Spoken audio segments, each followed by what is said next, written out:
Hi ಎಲ್ಲರಿಗೂ ನಮಸ್ತೆ. ತುಂಬ ಸಿಂಪಲ್ ಆ್ಯಂಡ್ ಈಸಿಯಾಗಿ ತುಂಬ ಕಡಿಮೆ ಮಸಾಲೆಗಳನ್ನ ಬಳಸಿ ಒಂದು ಚಿಕನ್ ವೈಟ್ ಪಲಾವ್ ರೆಸಿಪಿನ ಮಾಡೋಣ. ಮೊದಲು ಒಂದು ಕುಕ್ಕರ್ಗೆ 2 ಚಮಚ ಎಣ್ಣೆ, ಎಲ್ಲ ರೀತಿಯ ಬಿರಿಯಾನಿ ಮಸಾಲೆಗಳನ್ನ ಹಾಕ್ಕೊಂಡು ಒಂದು 8 ಹಸಿರು ಮೆಣಸಿನಕಾಯಿ, ಒಂದು 3 ಸಣ್ಣದಾಗಿ ಹೆಚ್ಚಿಟ್ಕೊಂಡಿರೋಂಥ ಈರುಳ್ಳಿನ ಹಾಕಿ 2 ಚಮಚ ಬೆಳ್ಳುಳ್ಳಿ ಶುಂಠಿ ಪೇಸ್ಟ್ನ ಹಾಕಿ ಅದರ ಹಸಿ ವಾಸನೆ ಹೋಗೋ ತನಕ ಚೆನ್ನಾಗಿ ಫ್ರೈ ಮಾಡ್ಕೊಬೇಕು.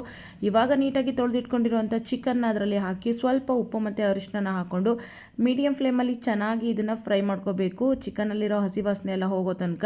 ನಂತರ ಚೆನ್ನಾಗಿ ಹಣ್ಣಾಗಿರುವಂಥ ಒಂದು ಟೊಮೆಟೊ, 1 ಕಪ್ಪಷ್ಟು ಮೊಸರು, ಸ್ವಲ್ಪ ಗರಂ ಮಸಾಲಾನ ಹಾಕಿ ಒಂದು ಮುಚ್ಚಳನ ಮುಚ್ಚಿ ಒಂದು 10 ನಿಮಿಷ ಚೆನ್ನಾಗಿ ಬೇಯಿಸ್ಕೋಬೇಕಾಗುತ್ತೆ. ಇವಾಗ ನಾವು 1 ಕಪ್ ಅಕ್ಕಿಗೆ 2 ಕಪ್ ನೀರನ್ನ ಹಾಕಿ ಚೆನ್ನಾಗಿ ಕುದಿಸ್ಕೊಂಡು ಅದಕ್ಕೆ ಸ್ವಲ್ಪ ಕೊತ್ತಂಬರಿ ಸೊಪ್ಪು, ಪುದೀನ ಸೊಪ್ಪನ್ನ ಹಾಕಿ ಇವಾಗ ತೊಳೆದಿಟ್ಕೊಂಡಿರುವಂತಹ ಅಕ್ಕಿನ ಹಾಕಿ ಒಂದು 2 ವಿಷಲ್ ಬರೆಸ್ಕೊಂಡ್ರೆ ನಮಗೆ ರುಚಿಯಾದಂತಹ ಚಿಕನ್ ವೈಟ್ ಪಲಾವ್ ರೆಡಿ ಆಗುತ್ತೆ.